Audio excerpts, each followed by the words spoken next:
Welcome to Ultimate Playlist. I'm Matt. That's Briggs. And this is a show where Briggs and I get together and put the top 10 songs around a theme into a playlist that we call the Ultimate Playlist. And today's theme, we are talking about the Ultimate Animal Songs playlist. So these are, we didn't really designate, but I'm imagining these are, songs with animals in the title, in the song. I chose in the title and the song. I've chosen the title as well. In the title. In the title of the song, yeah. Yeah. There were some on the edge that I didn't choose, but we can talk about those. Or one, actually, one in particular that I really like the song, but I was like, it doesn't. It's Gotcha. a little. It's on the edge, so I wanted to go straight down the middle. I went with mostly mammals. On purpose? No, I mean, it just ended up that way. Yeah. I was just looking at my list. I'm like, okay, it's mostly mammals. But yeah, that's a surprising amount of songs with animals in them. I would say but I guess once you think about, oh yeah, definitely. Yeah. Once you start thinking about it, you're like, oh, of course, right? Yeah, right. And there's categories. Yeah. I mean, animals are used as a descriptor for thing. You know, you call people, you know, a cool cat, or that person's a dog. You know what I mean? Like, oh, what a pig. Cold-hearted snake. You know, yeah, exactly. Don't play by no rules. That's right. Yeah. Tons of them. Right. So, So I went with mostly just kind of rock songs. You know, hits mostly, but famous songs. Yeah, were famous what I songs. would consider famous songs. Some of them were hits. Yeah, agreed. I think most of them were, all of mine charted if they were released that way, or got significant airplay if they weren't released that Gotcha. way. And a lot of them were hit the Hot 100, but some of them were on other charts. But yeah, I played a little bit, some mind games with you too, because I was like, I think Briggs might, so I'll do something else. I might have done something similar. But well, let's find out. You want to get into it? Yeah, okay. We're right. we're up with your number 5 first. Yeah, sure. My number 5 is Stray Cat Strut by the Stray Cats.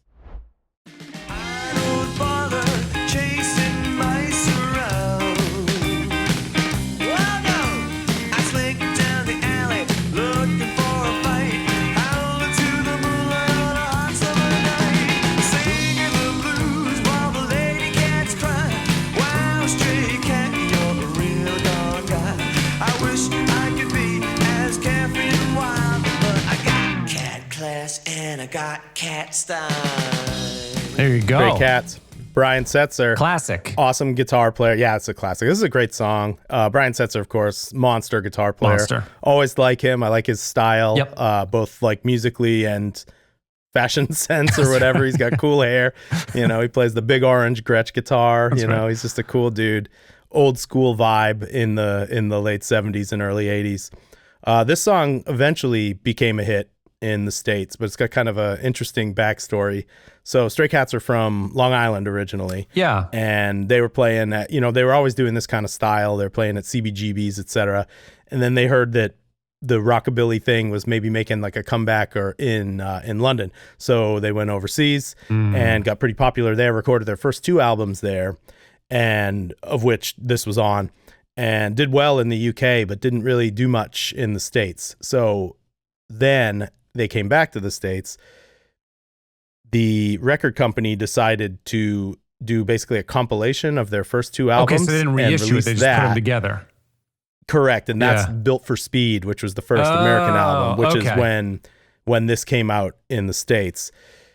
Also, Stray Cat Strut did not do very well initially, but then Rock This Town came out, which was a huge hit. Ah, yes. And then after that, they were like, okay, let's revisit this. They re-released Stray Cat Strut as a single, and then it went to number 3 on the Hot 100. I Huge see. hit. So when did that happen? Kinda weird, right? When did that happen with Stray Cat and yeah, I guess they're released Eventually, it peaked in 1983. Oh, 83. Okay, so was that Yeah, early? so it was, Crazy. It was, yep, but it was originally released in 81 when it was popular in the UK. For some reason, I never think that it's that old. I always think it's Yeah. like sort of mid or late 80s. Mid. Yeah, but I never think that's early. Like that's still early MTV too, because they had a video, didn't Totally. They had a video for this. It's pretty cool. Yeah.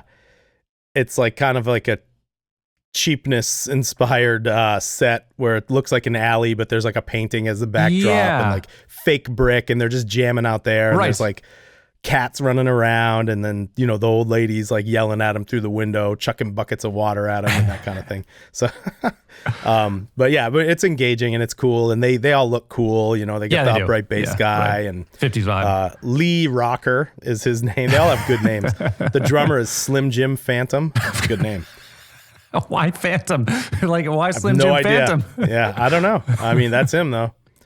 Is that his real last name? Doubtful. I mean, that's so weird. Like Slim Jim on its own is like, it's like you're giving him Right. two Well, nicknames. he's a skinny guy. If you look at him, like he looks like exactly what you would expect, like an old rockabilly dude. To I look see. Like. So maybe he was wicked skinny, long head, arm tattoos. Yeah. Yeah, that's right. So maybe he was Jim Phantom, but then they're like, let's call him Slim Jim Phantom. Because it could have gone either way. He could have been Slim Jim first, and he's like, well, that's kind of lame. I need to add the Phantom. That's crazy. Well, do you remember when they broke up? Because I feel like they must have, they could have had a resurgence too, because you had the ska stuff that happened in the 90s, right? Well, that was a different band. No, I know. So Brian Setzer came back with the orchestra, Brian Setzer Orchestra. Right. But yeah, Brian Setzer broke up the band at like basically the height of their popularity, and I guess the other guys were kind of bummed about it. Yeah. But then they got back together years later, and then they made a new album, and I think they're still like touring. Right. Yeah, because if they would have resurged in the 90s, they would have. I think it would have been the appropriate time, like when the height of the Bosstones and all that stuff. Yep. Mm-hmm. But maybe all the Zoot Suit bands were coming back around in that time, and they would have done well then for sure. Because obviously that kind of music was Squirrel Nut Zippers. That was one of them. Yeah. And who else? There was like Cherry Poppin' Daddies. That's really right. Bad band name. All these terrible names. Yeah. It's like new metal. It's like cheesy Squirrel new metal. Nut Zippers is a better name than Cherry Poppin' Daddies. Yeah, it is. But but the visual that you get, it's not It's not amazing. What was the other one? Was it Big Bad Voodoo Daddy? Was that the name? Yeah. Yeah. Yeah, I was never all that kind of stuff. These were not. That was not my style. That all was not what I was looking for. And there were so many people in college who were playing ska bands too. Like all, at the dorm that I lived in, I had members of a bunch of these ska bands that were kind of playing around Boston. Well, the thing with ska music's never going to go away, and it always has its resurgence because when people are in high school, they have concert band, and someone's going to play the sax and someone's going to play the trombone. And if you get a guitar and you want to play with your friends and I have a saxophone, what kind of music can we play? What are you going to do? So ska's always like a high school thing. And then it has its moments where it comes back. But those other bands, I don't think were really ska. They were more kind of like you're right. Big band inspired, ska adjacent maybe. Adjacent. Yeah. Right. Mm-hmm. There was just a ton of them. But they definitely had for sure. The ska was in the 90s. Ska was huge. Yeah, right around my freshman sophomore year of college or something. Yeah, yeah. Stray Cats though, not Stray ska. Cats good, not ska. Would have done well in that time period. That's what I mean. That old school flavor. Right. Yeah, totally. And Brian Setzer, what a monster on guitar. Great guitar player. Well, at that time he was doing his orchestra, which was cool. I saw that live one time. It was really great. They were really good. It was a big ass band of monsters. Yeah, they were all great. Yeah. Yeah, imagine the respect he must have commanded to get that orchestra off the ground. You know what I mean? To accumulate that talent level of musicianship around him and also know that it's going to be good enough that's going to sell a bunch of tickets to and be successful. And be able to pay all those dudes, yeah. Yeah, and it's just being in a 3-piece band, you split the money 3 ways, right? If you got 18 people in your band, you got to figure it out. Yeah, right. But come on, Brian Setzer's he's the real deal. Dude. He is a real deal. He's a phenomenal guitar player. Phenomenal. Yeah, great performer. So I think it makes sense. And he's and great writer too. Apparently, I guess he wrote like the horn arrangements and stuff for the orchestra stuff too. So. I'm not surprised. I mean, because he's got all that stuff on the guitar. You watch his hands move and he's got all the jazz chops. So, I mean. Right. He can hear it in his head. You just got to translate it to paper, right? Exactly. Yeah. But Stray Cats. Stray Cats, good animal. one. Very good animal. Yeah. Shall we move on to my number 5? Yeah. Yeah, it's Black Dog by Led Zeppelin. I found out what people mean by down and out.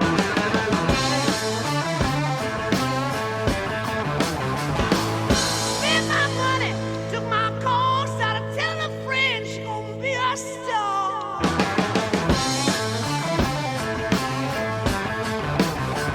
I don't know, but I've been told a big leg woman ain't got no soul. song kills me. It's so hard Yeah. to count, you know? It's a weird. I never counted it out. I figured it out today. I spent an hour Did you? on it today. Oh, okay. Because I'm like, Okay. Matt, What you're in is your it? Yeah. 40s. It's time. Right? Like, you're going to have to Count figure this it out. out. Yeah. So it's crazy what happens. Okay. Well, first of all, Yeah, Led okay. Zeppelin, off Zepp 4, Yeah. amazing album. Yep. It's got Stairway, Misty Totally. Mountain Hop, Rock and Roll, Going to California When the Levee Breaks. Just like, you know, immense Front album. to back, it's great. Yeah, one of the best-selling albums of all time, right? Yes. And rightfully so. It's amazing front to back. Yep, so, it's awesome. Led Zeppelin doesn't have a lot of bad songs. They, to they don't begin have, with. that's absolutely true. Yeah. But this They is like, do have a lot of really good ones, though. they do have a lot Also, of really good you know? ones, and Yeah. ones that have make no sense. The title makes no sense. A Black Dog is because Yeah. a Black Labrador ran into their studio when they were recording this stupid song. Amazing song, but like Right. that's the name. Like, come Hey, on. you know what? It doesn't matter. It's rock and roll. It has to sound good, and that's it. Has to right? sound good, but it also makes it hard to remember which song's which of theirs sometimes. It's like, Totally. what's Brawn Your Stop? Yeah. What's the, you know? Right. Okay. But anyway, this. Agreed. That, Agreed. like, this is, it's always, the problem with, the hard part with the song is like there's a little bit of push-pull. They didn't record to a click. So there is going to be, Bonham's like Right. definitely pulling back a bit, and it's syncopated all over the place. Drums are syncopating, the band's Mm-hmm. syncopating, and this is a John Paul Jones riff. So you know how he is. He's Awesome. just a great writer. Yeah. The best, yeah. But it's and it's so cool too when you've got Robert Plant calling and then the response of the band. Like that's such a great, cool Yep. format.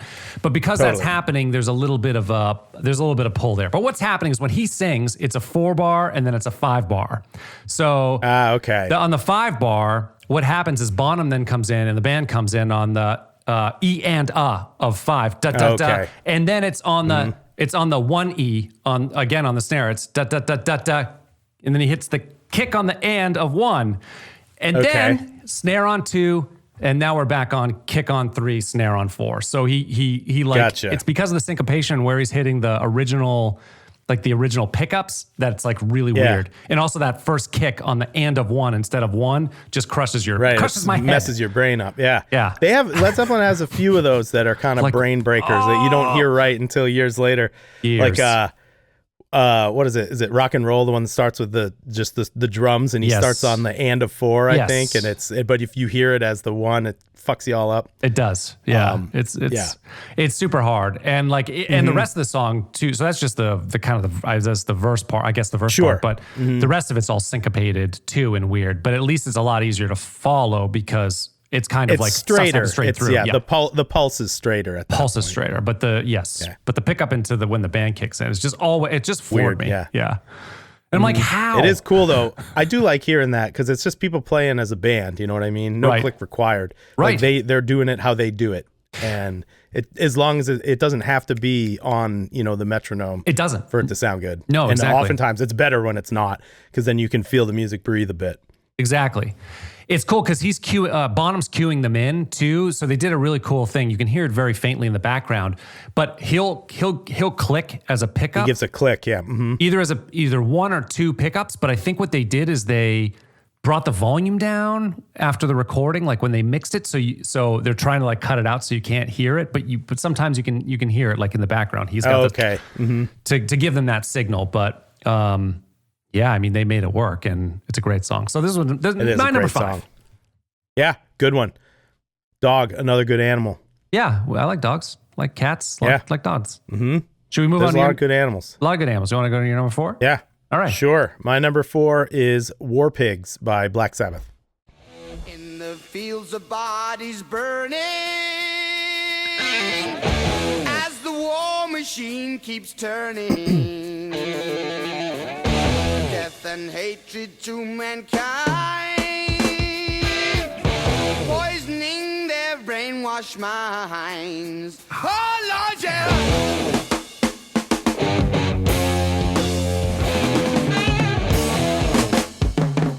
Such a great song. Yeah, this song rules. I love Black Sabbath anyways. Like, excellent, awesome riffs. All 4 of them are just so good. They are. And you gotta send it out to Geezer Butler, the bass player, who rips on this song. First of all, but he also wrote the lyrics. He was the primary lyricist for the Yeah. band. Yep. Ozzy wrote some of them, I think, but I mean, all the good ones are written by Geezer. Yeah, this is an anti-war song. Yeah. It was originally titled Walpurgis, I think is how it's pronounced, which is like it's like a witch holiday. It's like the witch's Sabbath or something. Oh, okay. It's like Walpurgis. It's a German thing. Yeah. Okay. So what Geezer says, it's sort of like Christmas for Satanists, and to me, war was the big Satan, is what he said. So good for but him. then people didn't like that. People didn't like the title, so they changed it to War Pigs. Yeah, it's impossible to pronounce. The You gotta go to War record. Pigs. Yeah. Well, apparently the record company thought it sounded too satanic. Oh, I see. But the lyrics and everything were already done, so they just changed the title. Yeah. I mean, the song is great. It's a great concept. The lyrics are great, delivered awesome. Yep. Yeah, I love the riff. Yeah, so good. And then they rock out for a long time, Out. and it ruled. Like everyone, they're all so good. It's slow, but it swings, and it's rock and roll, but it's bluesy, and but it's heavy. You know, they tune down to C sharp from normally your guitar's in E. Yeah, Tony Iommi's Really? like C sharp tuned down. Yeah, Is the whole thing down or just the low? Just the low E? No, I think he tunes the whole guitar down. I mean, that's a flop. Those are some floppy strings. You go that low. Yeah. Well, I think he needed to, or he wanted to. Tony Iommi like chopped some of his finger off. Yeah, he in, lost, like, I think, industrial accident or something. What was it? It wasn't his middle finger. That's Garcia. I can't remember. Yeah, he did something to his hand. One of them, yeah. So, but anyways, I think he liked the looser strings as a result. It was easier to press down or something like that. Oh, interesting. But yeah. Yeah, it's hard not to get that out of tune. If you, just a little pick movement on something that floppy, you're gonna. He's probably using fatter strings too. Yeah, you're probably right. Yeah, I think in general, back in the day, guitar strings were a little thicker than what people are using today. Yeah, they're not on the maybe nines. this is 1970, so maybe by then it was more rock and roll slinky strings. But way back in the day, like people would play with 11s instead of 9s. You know. Yeah, right. Yeah, I'm a 10 guy. Yeah, I like 10s. Yeah, you can bend a little bit. Yep. It's not too much, but it's not too floppy. Like the 9s, I feel like I'm all over the place. I'm just like, yeah, I'm like not on the road. They're a little too thin. That's right. Yeah, great tune. Love that one. Yep. Yeah, cool. On to my number 4. Yeah. I got the color black theme. This is Black Cow by Steely Dan.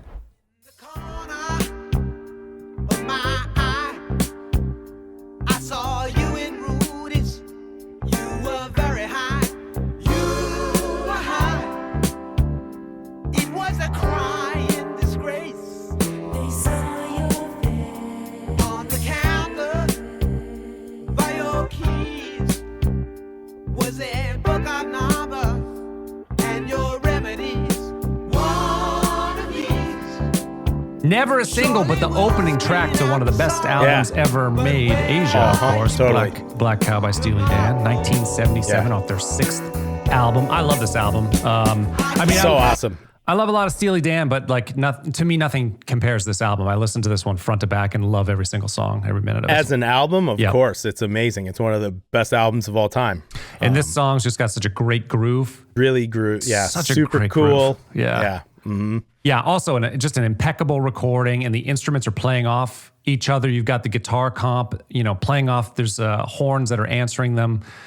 Just a great song about confronting a girlfriend for her infidelity and drug use. That's on par for Steely Dan. Pretty much. Great bass playing too here. That's Chuck Rainey on this one. And awesome. I didn't know. I guess I just assumed it was Gadd or something, but it's actually Paul Humphrey on drums. I guess I'm not as familiar with a bunch of different drummers play on this album, I think. Yeah, Gadd plays on Asia. Bernard Purdie plays on Deacon Blues. Yeah, right. Mm-hmm. Yeah. I thought it was Purdie on Peg, but it's not. It's Gadd on Peg. Okay. Yeah, but both phenomenal drummers anyway. On Peg, it's Rick Marotta. Oh, is it Marotta? I thought it was Gadd. Yeah. So many drummers. He plays on some of the other ones, though. I know, right? Yeah. But yeah, Gadd is one of the all-time greats. Yeah, he is all over stuff. But the funny thing about this album, so this was never released as a single, but Deacon Blues was, and hit number 7. We know Peg was That's too. That's weird. But it hit number 7, and the thing, no, I'm sorry. It hit number 19 on the Hot 100, and it's a 7-minute song. Like, that's crazy. Deacon Blues, right? Yeah. Is that the Learn to Work, the saxophone one? Is that one? Yeah. Yeah, okay. It's a little cheesy, but I love it. Well, yeah. It makes sense in the context of the song. It does, yeah. But it's a 7-minute song, and it hit number 19. That's crazy. So, well, as we know, like it was acceptable to have a longer song in like the 70s and 80s. Like it goes on an arc, right? Like It does. Early on, all singles were like sub 2 3 minutes. minutes, you know? Yeah, 2 minutes, 2.5 minutes, which is plenty. And then song length creeps up, and 70s, there were some long songs. 90s had some long songs, and now That's it's back true. to shorter songs again. Yeah, right. So I think it's kind of a cycle like many things. Yeah. But it worked. I mean, a lot of Yeah. long songs on this album too. I think there's only 8 tracks on it, so it's but it's like a Yeah. 60 minutes or something, or pretty close to that. But yeah, great album, great band, and there we have it. And a great Animal song from Moo. that album. What is a Black Cow? Isn't it like an ice cream float or something like that? Is that what Black Cow is? and I don't know what the reference is because I read the lyrics today and then I looked into it a little bit, and I don't know why Black Cow. I think it's because maybe it's have this instead of the alcohol and the drugs that you've been having. Yeah, I guess so. Or But what I did mean, you yeah, think? it's a root beer. I think it's a root beer float. I think you're is what right. a Black Cow is. Yeah, right. Drink this, stop your boozing, Yeah. stop your infidelity, and go back home. I think that's what he's saying. There you go. Whether she listened or not, I don't know. Hey, let's go for it, right? I mean, ultimately, songs are interpreted by the people who are listening to them anyways. So I think that's as valid as anything else. Thank you. Shall we move on to your number 3? Yeah, let's do it. I believe this is an animal. Werewolves of London by Warren Zevon. Hear 'em howling around your kitchen door. You better not let him in. Little old lady got mutilated late last night. Werewolves of London again. Ahoo, werewolves of London. Ahoo, ahoo, werewolves of London. Draw blood. I totally missed that one, probably because it didn't come up in my animal search. But I'm gonna give that absolutely. Thank Werewolves? you. Yeah. I mean, yeah, it's as real as I think it's real. There are werewolves in London drinking pina coladas at Trader Vic's. Vic's. Yeah, probably. Yeah. Also, I just like Warren Zevon, so this Me one too. fits. I mean, Lawyers, Guns, and Money. I love. Those two Awesome songs are, song. but that one in particular, I just think is a phenomenal song. I wouldn't say I know much else by him. Oh, really? Yeah, I his mean- catalog runs pretty deep, and there's Does a it? lot of really good songs in there. There's some crappy albums in like the late '80s and whatnot, or like I don't know, crappy's probably the wrong word. Maybe more esoteric or high concept. Yeah. I mean, the guy was a genius. Like he studied with Stravinsky when he was a teenager or something. Like It's funny.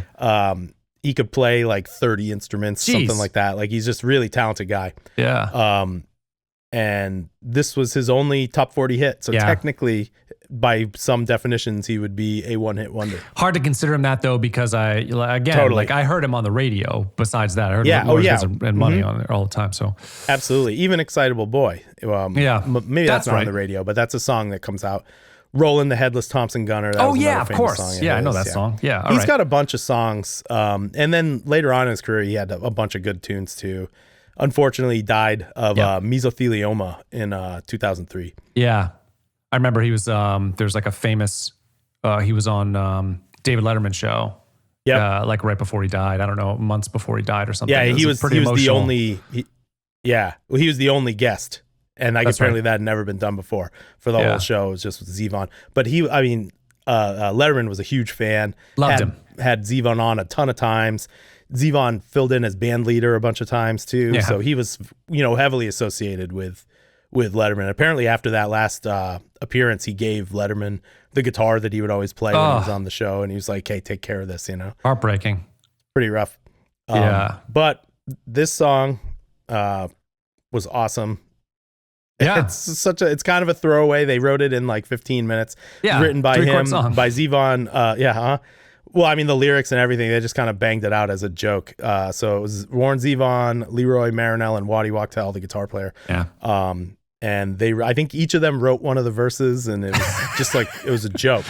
Yeah. So Zevon played with the Everly Brothers for a while. He I was didn't know their that. touring keyboard player and band leader. Yeah. So Phil Everly from the Everly Brothers was like Oh. his band manager or something like that. And he was like, hey, you should write a song about Werewolves of London or something like that because of the movie Oh, Werewolf yeah, of course. London. Right. Yeah, right So- around that same time. Yeah. So they banged it out. Apparently, they did 59 takes of the song. Why? Well, here's the kicker. After all of that, Zevon picked the second take Oh, as the one that jeez. they used. But it's pretty cool. It's actually Mick Fleetwood on drums and John McVie on bass from Fleetwood Mac. Wow. So it's a killer band, right? That's a neat tidbit. And, you know, Zevon himself was like, I don't know why it was popular. He's like, I consider it a novelty song, but not a novelty song in the way that King Tut by Steve Martin is a novelty song, which is pretty funny. And then, of course, it had a resurgence. It was famously used in The Color of Money Yeah. with Tom Cruise. You remember that part? Yeah. But yeah, Warren Zevon, awesome songwriter, awesome musician. Died too soon. He was like in his 50s or whatever. Yeah. Way too young. Yeah. Yep. Good one. Move Yeah. on to my number 3. Let's do it. Honky Cat by Elton John. I saw your city lights, honey, I was blind. They said, get back, honky cat, better get back to the woods. Well, I quit in those days and my redneck ways, and oh, change is gonna do me good. I'm sure you saw this one coming. Yep, it's on my short list. That's a good song. Great song. I thought you might have this one on there. I know you're a bigger Elton fan than I am. Yep, I like Not a lot that of I his don't songs. like him. Yeah. You know, yeah. Yeah, a lot of his songs. But this is a great album too. So Honky Cat's It is, off of yeah. Honky Chateau. And I know, so much honky. But I think what he means is Yeah, honky. honky's so funny. It's a funny word, right? He's like, you Yeah. know, it's not cracker, but it's still funny. It's honky. Way funnier. Maybe it is. I don't know. It's both. They're both funny to me. Definitely is funniest. But yeah, honky is in reference to not a white guy, but honky tonk, Right, like a honky tonk. like the style of music played in a country bar type of thing, Sure. with the honky piano. And you can even like the way that he's plunking the piano in the song is very honky tonk. Totally. yeah. But so that honky chateau, what that is reference to is I can't remember the name of it, but they recorded this album in a castle called Chateau something. So it's honky. So this is Oh, like in France, right? yeah, right. So it's like this combination of honky tonk music Gotcha. in a French chateau. So there we go. But this is an awesome song. It's his It is. 13th single. It hit number 8 on the Crazy. charts. It's got these awesome horn arrangements and hits Yeah. going on in here. Super tight horns. Yep. And it's the album's really great too. It's Honky Chateau's got Rocket Man on it, Mona Lisa and Mad Yep. Hatters. I love that song very much. Rocket Man I love too, but it's just we've heard it a billion times. But it's Totally. still a great song. No, this song is cool. Honky Cat's awesome. It's Honky Cat's just a awesome. cool, fun vibe. super fun vibe. Yeah. Yeah, but I really like Elton John. I think I He's don't. good. I'm not really like I don't know that I enjoy all of his albums straight through. Like but he's got so many songs that have made the radio. Such a hit maker. Yeah. Yeah, whether Daniel, Crocodile Rock, like all sorts of these great songs. So Also an animal song. right, I Crocodile did. Rock. Yeah, it's on my list, but I didn't. It's not a bad song. It's just I like Honky Cat better than I like Honky Crocodile Cat Rock. better. Yeah, right. Plus, I'm afraid of crocodiles. I'm not afraid of Honky Cat, but a crocodile might Right. take my arm. It'd be terrible. It could do that. It could do that. They're scary. Yeah, they're around me. It'll do the death They're roll. here. The death roll on it. Oh, do you see him frequently? No, but I don't go into the woods either. So we're on those islands, and I don't think they don't really Okay. cross over here They as don't come much. out. But on the mainland, if there's a golf course with water hazards, there's alligators Yeah. in there. I mean, not crocodiles, but Don't alligators. don't in there. reach in. Don't I'm not reach reaching in for your ball. No, I mean, I've talked to people. They go running through the woods, and I'm like, "Aren't you a little afraid of the alligators?" And they're like, "I'm more afraid of the bear." I'm like, "Okay, well, fine. Pick your poison." Yeah, right? I'm not doing that. No, Yeah. I'm not going in there. Stay safe. Staying safe. Okay, so that's my number 3, Honky Cat, Elton John. Shall we move on to your number 2? Sure. My number 2 is Hungry Like the Wolf by Duran Duran. Touching the ground, I'm on the hunt, I'm after you. Smell like a sound, I'm lost in a crowd, and I'm hungry like the wolf. Straddle the line, discord and rhyme. I'm on the hunt, I'm after you. Mouth is alive, juice is like wine, and I'm hungry like the wolf. Couple wolves for you. Yep. Got to do it. the real wolf and the fictitious wolf. Yes. But I mean, Hungry Like the Wolf, man, this is such a great pop song. It is great pop. But it's got a rock vibe to it. It's got a pretty ripping, like heavy guitar part. Yeah. But with all the synthesizers and awesome bass part as always from Yeah. John Taylor. Yeah. But I really like Duran Duran, one of the great bands of the 80s. This song is off of one of the great albums from the 80s, Rio from 1982. Yeah. Right. This song was a big hit, went to number 3. And it's just awesome. It's a really great song with catchy hooks, weird lyrics. Weird lyrics. And a cool video that seemed very expensive. I think Do you remember the video? I think I'm confusing the video with Yes. What's the heart? Owner of a Lonely Heart, because that's the one in the desert. okay. I think so. For some reason, I'm crossing them up. What was the gotcha. What was the Hungry This Like one's the Wolf in video? like Sri Lanka. They're like all yeah, over the world. They're in jungle, like this right? lagoon. Yeah. And Yeah. there's like a bunch of stuff. And apparently one of the guys gets sick from drinking some of the lagoon water. There's some water scenes in there. And I guess he got some of the water in his mouth when they were filming and he got pretty sick. But all for the art. You know? I guess so. Yeah, they got ridiculous with their videos later on. Totally. This is the start of that, I think. Yeah, for sure. Like the video for Rio, is that the one where they're on the boat? Yeah, it is. But there's one that's later in '89. It's something about what's the name of this? I can't. Can't think of the song, but they've got like guys shooting out from the floor and some sort of like android alien thing. It's like all chaos and crazy and a lot of special effects and rope work. And it's like, okay, guys, I think we've gone as far as we can funny. here. Well, they definitely made a lot of money. Oh, they made a lot of money. Yeah, but they were doing innovative videos. Totally. For sure. They're a great Yeah. band. They're like just straight up a great band, not a great band from the 80s. Like the musicianship is awesome, the style, the performance, the records are great. They have good songs. I think it's just a really good band. Yeah. And there's 3 dudes. There's last names Taylor, and they're not like brothers. They're not a lot of related. Taylors, right? Yeah, 3 Taylors. Do you A LeBon and a Rhodes. right? Do you count them as new romantic? Like I think that's Culture Club, all them. I guess. I think they were a little more straight ahead rock. They had more rock elements than some of those guys. I do like Adamant though. Yeah, but He has an Animal song, Dog Eat Dog. That's right. Adamant's more rockabilly, and Culture Club. I don't see. They're all the new romantics. The people that are kind of it's a grouped in with weird- there. It's weird because it's new wave because it's all the British bands coming over again. Yeah. But it's not. They don't all sound the same. You'd think that they would be more like the that second wave like sound, but it's Right. the new wave sound. I But feel it's like really not. I don't know. I feel like Duran Duran is more like post Roxy music. It's like kind of like art rock, Yeah. like that kind of like fashion sense rock. Well, like that's the they thing. dress That- like that's you know the thing what I mean? that's the thing that sort of defines I think the genre of the new romantics is the way that they look, which okay. doesn't seem right. Like because the sound, they all sound different. But like Boy George and Adamant wore a bunch of like crazy makeup They had, and like, were more but frilly- androgynous. Yeah, and- that's true. Yeah, sure. Yeah. But, They were. I don't know. making- I get. You got to call a band something, right? But I feel Right. like, yeah.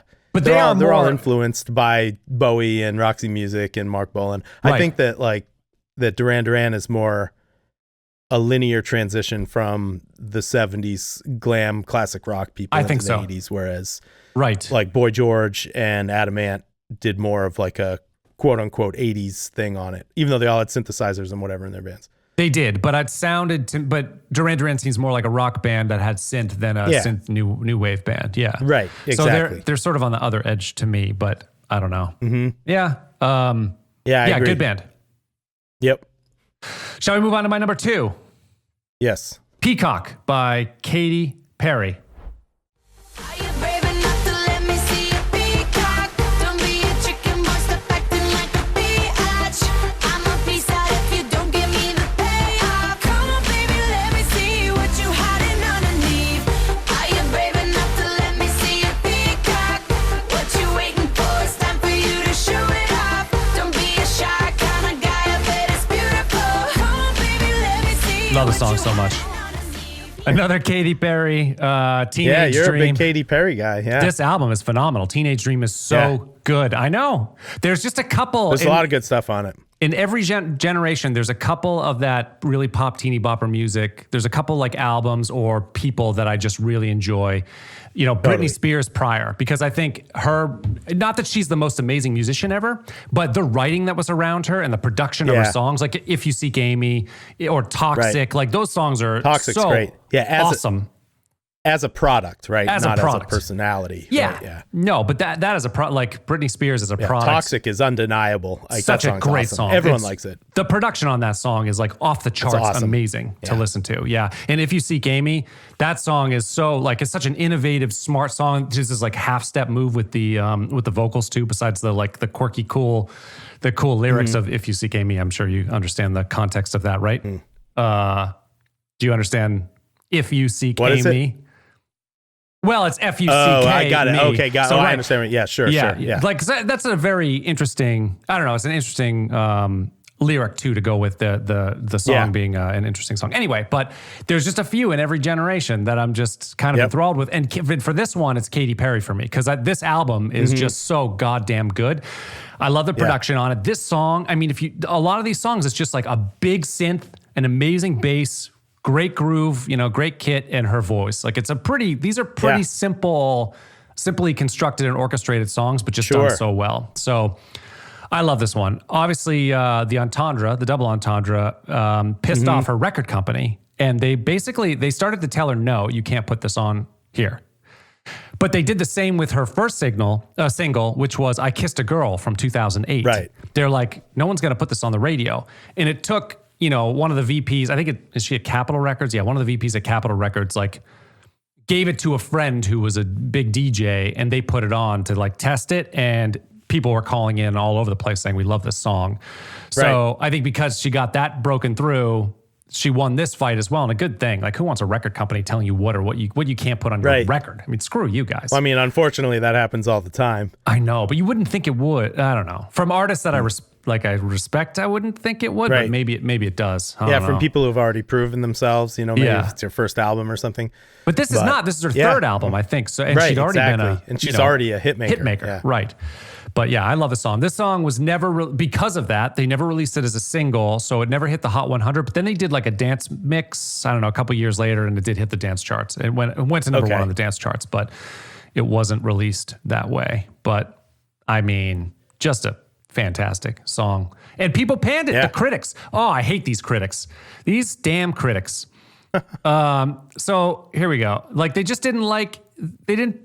Greg Cott from the Chicago Tribune said that Peacock adapting the beat from Basil's Mickey. I mean, kind of, yeah. Boom, ga, boom, boom, ga. I mean, it's a little bit of that, but so many Yeah, but songs that's just are. a beat. Like, yeah, exactly. It's just a beat into a suggestive metaphor, barely qualifies as an off-color joke, let alone a song. Like, these are just. Do you guys not like fun? Do you like no fun? Haters.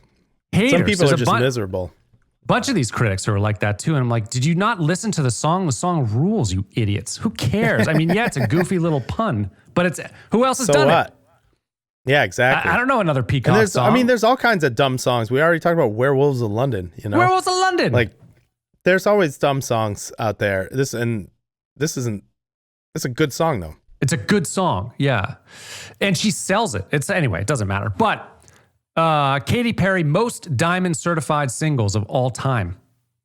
Really? 143 million records sold. She's credited with. Crazy. And I feel like this she's kinda album was done. huge. Yeah. Yeah, I don't know what she does now. I don't know what her She's on like The More Voice recent- or Idol or something. I think, she's on isn't she? TV or whatever, yeah. Yeah. Well, she made her money, that's for sure. This album had like 5 number 1 hits on it or something like that. Yeah, there were 5 or 6 singles, and it was immense. Yeah, it's a great album. Yeah. There's another Katy Perry song I didn't include on my list, but I love the song. It wasn't off this album; it's on the next one, and that song is called "Roar." And I just felt like it was okay. maybe not quite an animal. Right. It's what an animal it's does. definitely, yes. Yeah, It's associated with animals, but Associated. not an animal. Yeah. but I might have put that on. I think I don't know. Yeah. I might like that song a little bit more than this one. But anyway, this is a great one. So that's my Katy Yeah. Perry for the day. Good one. Going to your number one, I think. Sure. Yeah. My number 1 is Rock Lobster by the B-52s. We were at the beach. Everybody had matching towels. Somebody went under a dock, and there they saw a rock. It wasn't a rock. It was a rock lobster.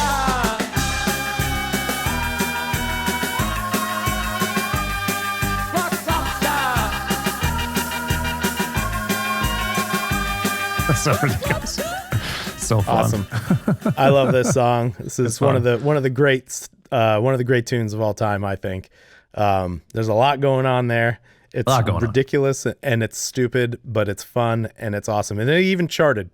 This is from 1978. It was their first single. Yep. And it made it to number 56 on the Hot 100, believe it or not. I mean, back when you could do stuff like this on the Hot 100. Right. You know, yeah, people would because I mean, this accept it. song is goofy and weird. Yeah. It's really weird.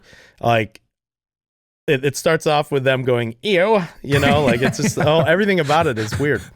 And then Fred Schneider's delivery is just so classic. ridiculous. It wasn't a rock. And then they go on to list all of the other animals and shit that they see. And there's a bikini whale and all this stuff. Oh, it's great.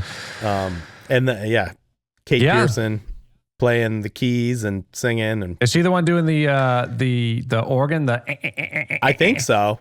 Funny. She definitely played organ in the band. I don't know if it's on this record or whatever, but this is there's a single version, and then they included this song on their first album, which is an awesome album. Yeah. It's their signature song, I would have to say, even though they had bigger hits later on. Yeah, Love Shack maybe. You don't think that's their signature? I guess maybe, but I feel like this one is more quintessentially B-52s. Especially, I mean, this kind of encapsulates the whole band in a song. I think so. Yeah, I think so. Right. It's their whole aesthetic, quirky kind of surf and sound. Yeah, exactly. And it had Ricky Wilson, the original guitar player, who died a few years later of AIDS. But this was the original band, and it's just a great song. It's like pretty long. There's another long song. It's almost 7 minutes, 6 something. Great. Yeah, he commands everyone to get down, Rock Lobster. Yeah. I don't know. I just really like the B-52s. I think they're great. The vocal great. harmonies are always awesome with a little bit of Fred on top. Doesn't get much better than that. People wanted uniqueness back in the day. I know it's hard to believe, but do something different. Yeah. Not all homogenized. And they absolutely did something different. And and it was inspirational to a lot of people. Apparently John Lennon loved this song, and it inspired him to get back into the studio. He credited this with like getting him. Yeah. And then he did Double Fantasy. So there you go. Got true art out there, like Rock Lobster. What am I doing? Just sitting around in bed with Yoko. I got to get back. Right. Oh, making back. an album that's half good. That's half good. Double Fantasy. Yeah. Yeah. Well, Her side is, they're not great. But there's a lot of good songs on that album, just about half of them. I really like Sean Lennon, though. I follow him on Twitter. He's great. And he'll play. I've seen, on Instagram, he used to post more songs I haven't seen in a while. Maybe he doesn't post them on X, but he posts like himself playing and singing stuff. And I'm like, I really like this guy. He's really excellent, dude. He's an awesome guitar player. Yeah. He's pretty nasty as like a lead guitar player. Yeah. He's in a band with Les Claypool now. Yeah. And I've seen that project live, and it's pretty damn good. He can shred. Yeah. Sean Lennon's great. Seems like a cool dude, too. I'd love to hang out with him. Absolutely. All right. Now it's my number one. That's right. Shock the Monkey, Peter Gabriel.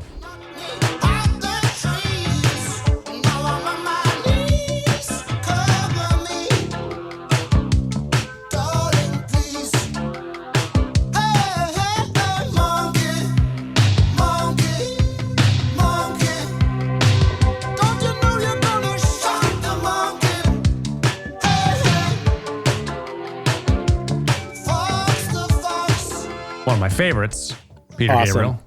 Love this song. I thought you would have this one on there. Yeah. It's a great song. And Peter Gabriel's great. He is great. He is great. Although I was thinking about it today, and I'm wondering if he had a disappointing career. I know that's ridiculous to say because you got all the Genesis stuff, which I love. And then you got but I just feel like for the last 20 years. Like what is he doing? I mean, he's got a couple albums, I but don't know. it's kind of few and far between. Is that by choice? Maybe, but then it's like you're depriving us because I mean, I'm with him all Fair the way enough. through OVO, which was, I think, 2001. Okay. And then it's like after that, it feels like really sparse. And then the music that I've heard from him is not as inspired. You know, I just, I don't know. I feel like I could have used a lot more Peter Gabriel. Yeah. I don't Yeah. know. Maybe he lost the drive. I don't know. I And mean, he put out so much music though, and so much really good stuff. I know he did, especially for he did 5 albums within, I don't know, 6 or 7 years, I think. The first 5, maybe 8 years, something like that. He did a lot. Well, he was definitely, so Genesis wasn't a money-making band. I mean, as you know, Right.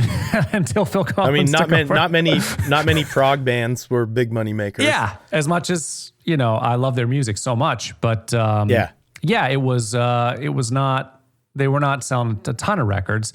And so I he's mean, like, it's ornate and esoteric in a lot of ways, you know, Yeah. so it's not for everyone, No, but it but- is really good. really good, selling in England by the pound. One of my favorite albums. Mm-hmm. It's top front to back. Listen to that whole thing. I love it so much. Love it. I'm not the Yeah. biggest prog guy either, depending, but that album I can listen to all day, no problem. So Sure, when it's good, it's good. When it's good, it's good. He had, I just don't like the wank. Like if you're just gonna wanky for wanky sake, I don't really care that much. Like if it's Totally. you If it's just know, showing off. just showing off. Yeah, look, it's here's some virtuosity. right. Yeah, it gets old. It's more like if you're making it like a classical piece where it's got movements and stuff, then I'm like, okay, I'm down with that. But a lot of musicians Yeah. can't, or bands can't really pull that off the same way. But I think Genesis could back then. Totally. So, yeah, but he was having a family. He was pretty young and he had a young family. He's like, I got to feed my family. So what I think was, you know, part of the reason why he left Genesis in the first place. It's like, I'm going to Okay. go and do my thing and try to sell some records. And so his output was pretty big for the first decade, I guess. But then, then just really kind of petered off, which is, that's a bad pun. It really kind of, you know, he just kind of stopped.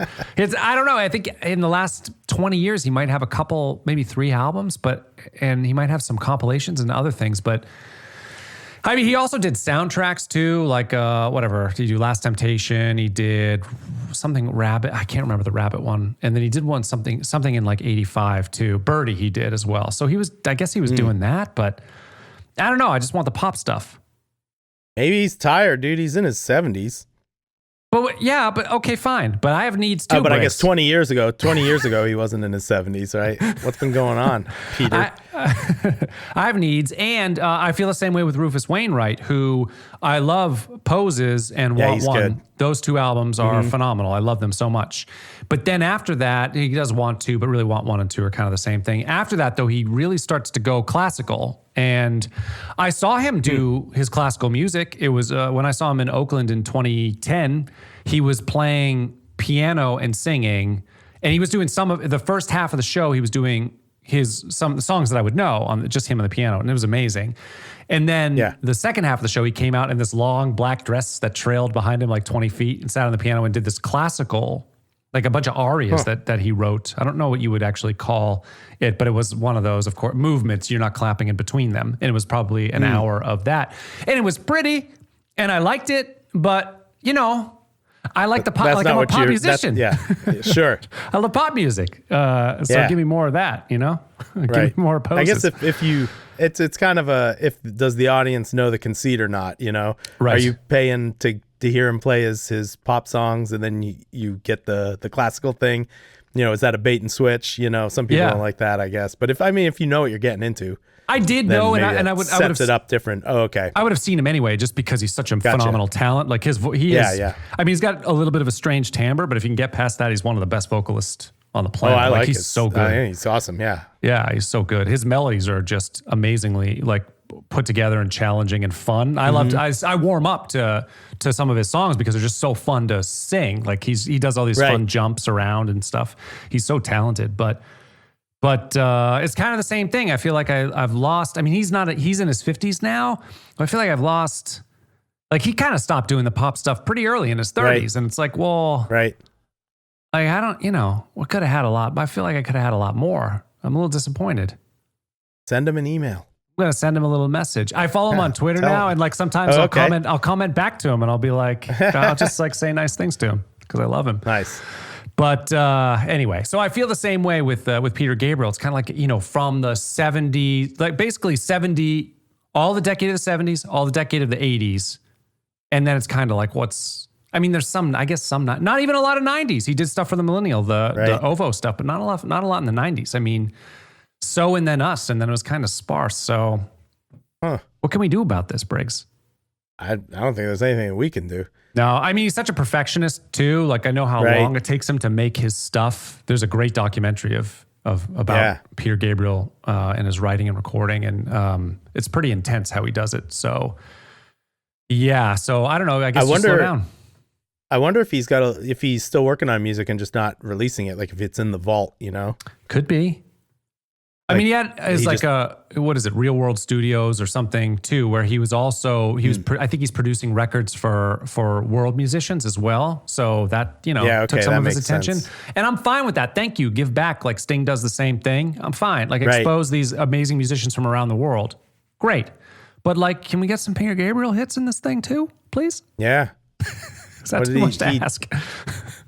I see here he composed the song The Veil for the Edward Snowden movie.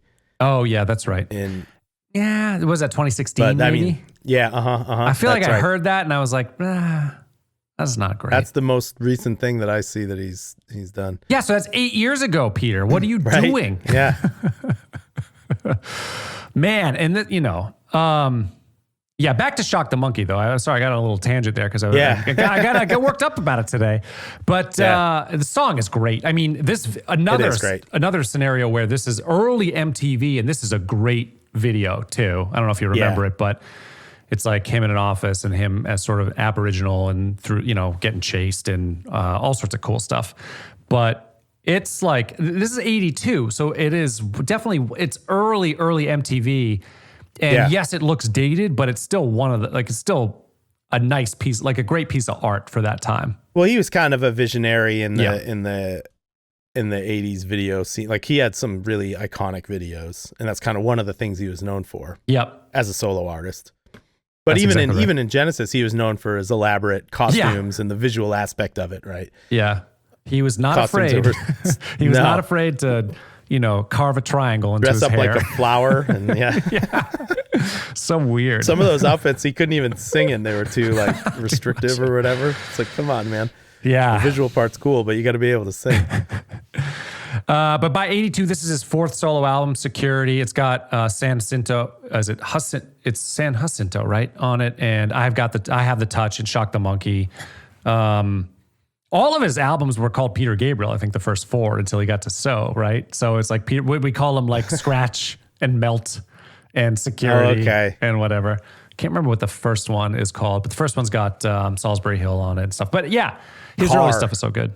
It's Car. It's known as Peter Gabriel 1 or Car. Car, right? Because it's him looking out the window of his car, That's right? Car, Scratch, Melt, and Security. And Security. I don't know why the Security, because the album doesn't. You can see the Melt because it's got like a facing Melt thing, and the Scratch, you see the Scratch. Car is. Why did he take that picture in the car either? I don't get that. He's like looking out the window of his car, and the car. It's the window's got rain on it, right? Yeah. Yes. I don't know, he man. looks like he's like half asleep or something. It's a weird one. He's a weird. I think he's a little. He's a kind of a weird weird dude. guy. Yeah, weird guy. Yeah. Doesn't Well, look like he would he's be. a true artist, right? True artist. So is his next album after this, though, his next studio album. Yeah. I think he does Birdie in between is what happens. But then that one's got, of course, Red Rain, Sledgehammer, Don't Give Up, Mercy Street. That's his big one. It's such a great album. I love that. And then, I guess I hold him to a high standard. I wanted more music from him. Yeah. That's all I need to say. Well, fair enough. So there's a million of these Animal songs. So many.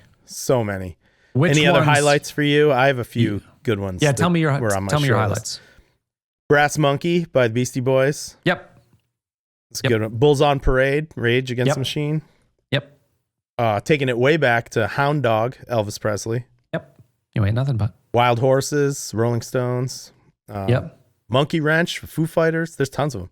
Tons of Behind them. My Camel by The Police. You remember that one? Oh yeah, I forgot about Behind that My one. Camel. It's like an No, instrumental. Forgot about that one. Eye of the Tiger. Of your course. favorite? But we've talked Yeah. about that a few times. I just know, felt totally. like I couldn't do it Yeah. again. But I love that song. There's so many. Freebird. Freebird, of course. Rooster by Alice in Chains. I forgot about Rooster. That's a good one. Bullet with Butterfly Wings by Yep. Smashing Pumpkins. It's really pretty consistent through time period. Yeah. There's like just a ton of animal songs. The Beatles have a ton of them. Rocky Raccoon, I Dig a Pony, Hey Bulldog, Blackbird. yeah. Hey Bulldog. You could do a whole, I mean, as we've talked about before, you could do a whole list on pretty much anything with the Beatles. That's but they had true, a lot yeah. of animal songs A for lot sure. of animals. Of course, Barracuda by Heart. Yep. White Rabbit, which we've talked about before. Yep. Black Cat by Janet Jackson. I really like that song. Very That's cool a good riff. one. That's a good song. That's a pretty rock song too. It There's is. like a ripping guitar solo in that one. Yeah, I watched the video of it today, and that was a lot Yeah. of fun. I was like, yeah, I forgot There's how much some- I love this song. Yeah. Prince. You could do Bat Oh, Dance or of When course. Doves Cry. Yep. Yeah. Yeah, I mean, I love When Doves Cry, but we've talked about Prince. I Yeah, just felt like I couldn't put totally. him on another list, but I love that one. There's Dixie also Chicken by Little Feat. Yep. That's a good one. that's a good one. Yep. Surfing Bird. It just goes on. I and forgot on. about Surfing Bird. Yeah. The Is bird that the bird is the word? Uh-huh. Who are they? Who did that? The Trashmen originally did it. Trashmen. That's not the best name for a band, I gotta say. It's not the worst either, though. It's better than Cherry Poppin' Daddies. That's a bad one. There's also Buffalo Stance, the Nina Cherry song, which I love Totally. so much. That's a great I one. had that one. Yeah. Buffalo Soldier also. Buffalo Soldier, a good one. Bob Marley. Yep. Lamb Lies Down on Broadway. We were talking about Genesis. Yeah. Ooh. Yeah. wasn't a There you big go. wasn't a big hit, but that got some radio play, and that's a great one. Yeah. Yeah.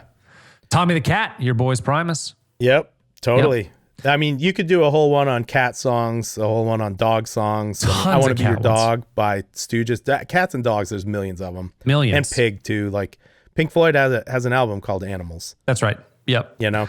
So, Yeah. Boris the Spider by The Who, that's a good one. There's so many of them. Who's Gonna Ride Your Wild Horses? I really love that U2 song. Yeah. Yep. What about ones that you hate? I did create a hate list. I feel like that's my thing. Oh, okay. Yeah. Yeah. Give me some. Cat Scratch Fever can go F itself. Yep. I don't like that song. So can, I mean, Ted Nugent in general. I've never gotten the Nugent thing. Just never been He's I like his band, the Amboy Dukes, that he played guitar on in the 60s. They were like on Nuggets. It's like yeah. what's the song? Journey to the Center of the Mind. That's a good song. Okay. And I don't think he sings on it. He just plays like guitar. But yeah, he sucks He sucks. Yeah. Disco as a Duck. human for sure. We talked Yeah, about Disco that Duck is last dumb. Mhm. last time, but wait, no, Yep. we talked about that in Quantum Week. I think Disco Duck. I don't know. We talked about that sometime, right? When did we talk Yeah, about we Disco definitely Duck? talked about it. Yeah. I don't remember. Anyway, One hit wonders, 70s one hit wonders. 70s one hit wonders. That Disco Duck sucks. Yeah, it's not very good. Rick but I mean, Dees. that's a true novelty song. Yeah. Yeah, exactly. Right. And then my third one that I hate is, of course, Octopus's Garden. I hate to say bad things about the Beatles, but I don't long to be under the sea. That's fine. I got no problem with that song.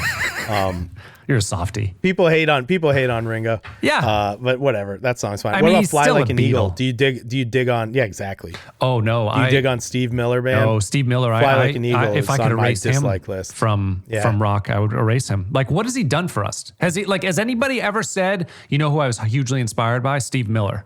You know, Yeah. He No. was just around. Like his story is very interesting. I think he was on like Questlove or something like that. But I listened to some long form interview with him, and he was in all of these cool rock and roll moments. So like hearing him talk about rock and roll is way Yeah. better than listening to him Oh. sing and play. Because he's a dick. He's a total dick. Is he? also. But he was there. Like whenever all kinds of shit happened, he was there. It I was, wonder- it was like it's weird. He's kind of like Forrest Gump. He's Like yeah, he okay. just was always in all of these rock and roll moments. He I was feel like around. people got fooled by Steve Miller. I remember when a friend of mine, Mandy, in high school was like, "Oh, do you listen to Steve Miller Band?" And I'm like, "I don't know who that is." And they're like, "It's Joker." And I listened to the song, "I'm a Joker, I'm a smoker." I'm like, "All right, that's Yeah. not bad." And then you kind of like some of the other songs, they're poppy enough, like Big Old Jet Airliner or whatever. Like it's poppy Yep. enough, and you're now or Keep on Rocking Me, Baby. You're kind of like but then if you listen to it 3 or 4 times, you're done with it because there's nothing. Yeah. It's a 3-chord song, and there's no substance Totally. to it. And then he releases Abracadabra in the 80s, and it makes you want to go homicidal. You can't Yeah, it rhyme does. Abracadabra and reach out and grab you. You can't do that. Like, that's a no. Well, it's reach No. out and grab ya. Well, grab, It's grab yeah. ya. Yeah, I know. Yeah, I'm sorry. That at least rhymes. I'm not trying to defend Abracadabra. It's Are not, you it's not my defending it? jam. But Jeez. No, I just want accuracy. Thank Reach you. out and grab ya. I hold Peter Gabriel to If higher he said, "I standard. want to reach out and grab you," that would be even worse. That would be. I don't know, because yeah sounds like you're forcing it. Like, you know what I mean? At least He with definitely you. is. Exactly right, but I kind of like if it's a little off, then it's less. I don't know. Either way, it would have been bad scene. Well, I mean, if you don't like the guy, you're not going to like whatever he does, anyways. Oh, but that is a all-time terrible song though. That's It's a bad maybe. song. And Yeah, then I don't hit, like that song. I don't remember, but it charted. Like, it got really high up there. Too bad. It's too bad. Yeah. So no, I'm not a Steve Miller guy. I'm not a big. Yeah, me either. no. But yeah. But yeah, there. I mean, the list goes on and on. Bowie has a few. Bowie has Diamond Dogs, Cat People. Yep. There, Walk the Dinosaur by Was Oh Not yeah, of Was. course. Remember yeah. that song? Yeah. Uh-huh. Yeah. I think we talked That's a about it a good few one. weeks ago, but yeah, that was a fun Yeah. one. Bad Out of Hell, Meatloaf. Was that a song or was that just the album? I couldn't remember because that came I to think me. is it both? I thought it was both. It might be. I just forget. I don't remember. All I really I'm not a huge Meatloaf fan. don't really love Meatloaf. Seemed like a nice guy, but He was good in the Tenacious D movie. yeah, and great in Fight Club. But Yeah, don't- exactly. But Yeah, I like him in movies more than I like him in music. Right. That Dashboard Lights song, when you're first exposed to it Yeah. as a teenager, it's like, okay, this is kind of a cool. It's Yeah, I got guess. movements or It's whatever. never- yeah. Never really did it for me. It's not my style. I definitely would listen to it on the radio at the time when it came on, but then, you get sick of it and there's not much else. Totally. Anything for love, but I won't do that. It's like, that doesn't, Ugh, that's I not, don't like that song. I don't like it. And I don't know what it means either. I mean, when Yeah. you mean anything but not that, that doesn't make any sense, meat. Right. He's just he's operatic. He flirts with adult contemporary. So that's kind Totally. of that's a no-go zone for me, the danger zone. Yeah. Yeah. Any other hate list tunes for you? No, it's basically just three. A lot of these other Animal Yeah. tunes I really like. There's a lot of good ones. Like Blackbird, I love. It just missed. Yep. That's such a great one of the first It songs is I ever great. learned on guitar too. Just that finger pick, that Travis Yep. style. Totally. But love that one. Yeah, no, a lot of these very good animal songs out there. There's a lot of ones. Yep. No, I think that's it for me. Anything else you want to Yeah, hit on or that's touch all on? I got. Okay, well, then thanks for watching, everybody. This has been Ultimate Playlist. We will see you on the next one. Goodbye.